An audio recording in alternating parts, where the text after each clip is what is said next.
마태복음, 마가복음, 누가복음에 의해서 이제 마테마가에 의해서 이제 누가를 통해서 쓴 복음의 이야기를 살펴보려고 합니다.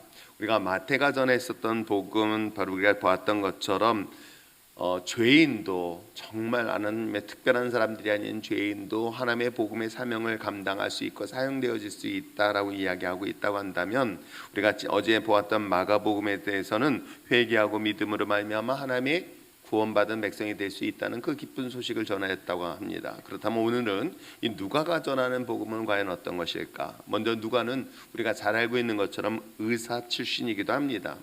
그러면서 바울의 선교 사역에 많은 부분을 동역했던 인물로 보여지고 있고요.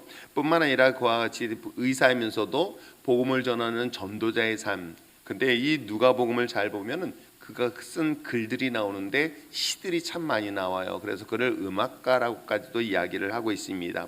그러니까 어찌 보면은 음악을 하면서 의사로서 복음을 전하는 그러한 사명을 감당했던 인물이 누가라고 볼 수 있습니다. 그렇다면 과연 누가가 증언하고 싶은 그 복음, 그 예수 그리스도는 과연 어떤 예수에 대한 이야기를 하고 싶었을까?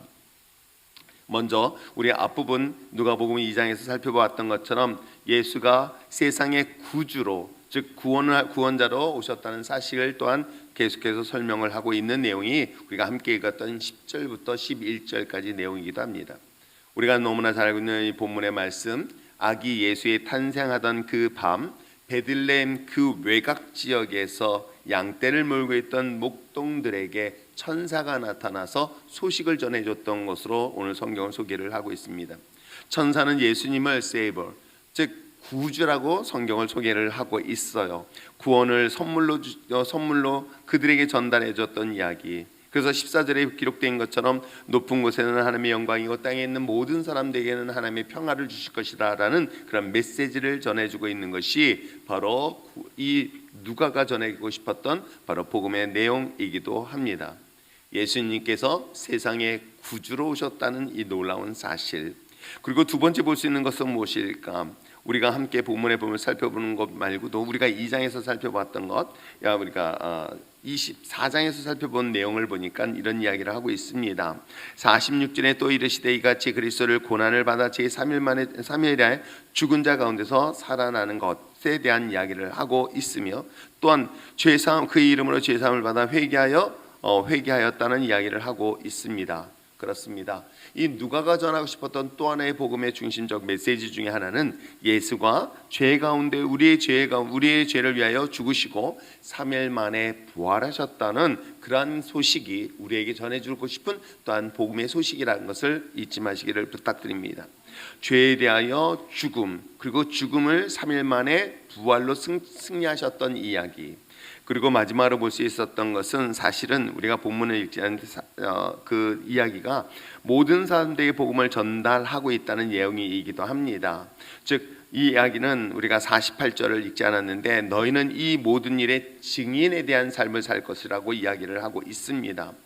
복음이라는 것, 이 누가가 전하고 싶었던 복음은 예수님이 구주시며 그 구주신 예수님이 이 땅에 왕으로 오신 것 같았으나 그가 죽으시고 부활하셨다는데, 그 죽으심에 대한 가장 중요한 배경, 뭐 때문에 죽으셨다? 바로 죄 때문에 죽으셨다. 그래서 그 죄에 대하여 우리의 모든 죄를 용서하셨다는 것이 바로 누가가 전하고 싶었던 바로 복음의 핵심적 내용이기도 합니다.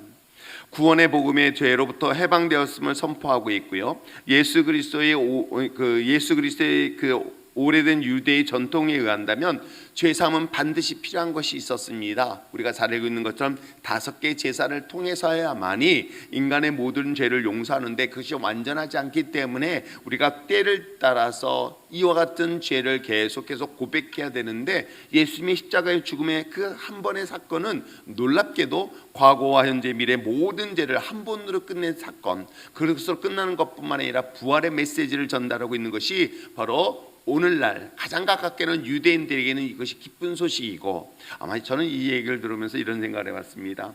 우리의 옛날 아주 어린 시절에는 제사를 참 많이 드렸던, 지금도 물론 그런 가정도 있을 수 있습니다.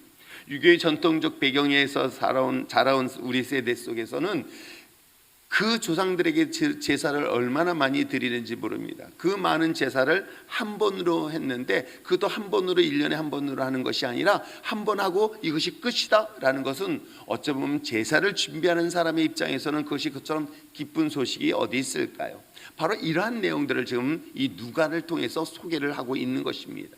그래서 유대의 전통적 신앙을 가진 사람들에게 진짜 기쁜 소식은, 누구들이 그동안 그 죄의 문제를 해결하기 위하여 수많은 제사를 반복해서 드렸으나 예수님의 십자가의 죽음은, 그리고 죽음을 통한 예수님의 부활의 사건은 바로 이 단 한 번의 사건을 통해서, 단 한 번의 사건을 통해서 더 이상 너희들은 죄에 대하여 제사를 드리지 아니하고 하나님의 구원의 은혜 속에서 그 풍성함을 누릴 수 있기에 우리는 이 땅 가운데 참된 평화를 누릴 수 있다. 이 천사의 메시지가 바로 그런 메시지다라고 하는 내용이 바로 누가가 전했던 내용이기도 합니다. 그러면서 마지막으로 보았던 것처럼 어떤 삶을 사는 것이다, 이 사실을 우리는 모든 사람들에게 알리고 전해야 하는 것이 바로 누가가 전하고 싶었던 복음의 핵심적인 내용이기도 합니다. 사랑하는 성도 여러분, 우리가 누가가 전하고 싶었던 그 복음의 핵심적 내용을 오늘도 우리 마음속에 새겨서 구원에 대한 확신을 가지고, 이제는 이것으로 끝나는 것이 아니라, 나 하나만으로 끝나는 것이 아니라 오늘도 여전히 죄로 인하여 죄책감에 사로잡히고 죄로 인하여 반복된 죄로 묶여있는 사람들에게 죄가 해방되었음을, 그 그리스도를 통한 해방되었음을 담대하게 증언하며 선포하며 나가는 저와 여러분 되시기를 주님의 축복합니다. 그리하여 하나님의 기쁨의 소식이 우리에게 멈추는 것이 아니라 하나님의 그 복음의 능력이 저 땅 끝까지 전해지는 그 순간까지 힘차게 복음을 전하며 나가는 저와 여러분 되시기를 주님의 축복합니다.